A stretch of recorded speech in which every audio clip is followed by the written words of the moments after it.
আবারও super over, তবে এবার আর জয় সাথী হলো না বাংলাদেশের। রাইজিং স্টার্স এশিয়া কাপের রোমাঞ্চকর ফাইনালে সুপার ওভারে হারলো বাংলাদেশ এ দল।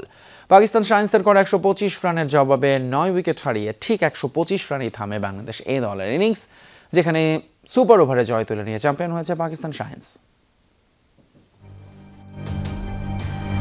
এশিয়া কাপের সেমিফাইনাল, বাংলাদেশের জয়ের জন্য প্রয়োজন ছিল 136 রানের, কিন্তু পাকিস্তান বোলারদের সামনে সহজ লক্ষ্য হাতছাড়া করে টুর্নামেন্ট থেকে বিদায় নেয় বাংলাদেশ। এবার তারই পুনরাবৃত্তি ঘটালো বাংলাদেশ এ দল। 126 রানের লক্ষ্য তাড়া করতে নেমে দলীয় 22 রানে প্রথম উইকেট হারায় বাংলাদেশ।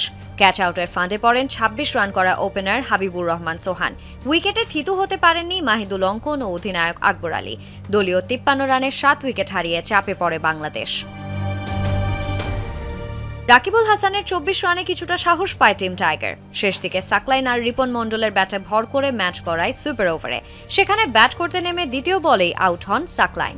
এরপর ওয়াইডের সাথে বাউন্ডারি হলে অতিরিক্ত 5 রান পায় বাংলাদেশ। তবে পরের বলে জিসান বোল্ড হলে 6 রানের বেশি করতে পারেনি দল। 7 রানের লক্ষ্যে ব্যাট করতে নেমে সাদ মাসুদ আর সাদাকাত পাকিস্তানের শিরোপা নিশ্চিত করে মাঠ ছাড়েন।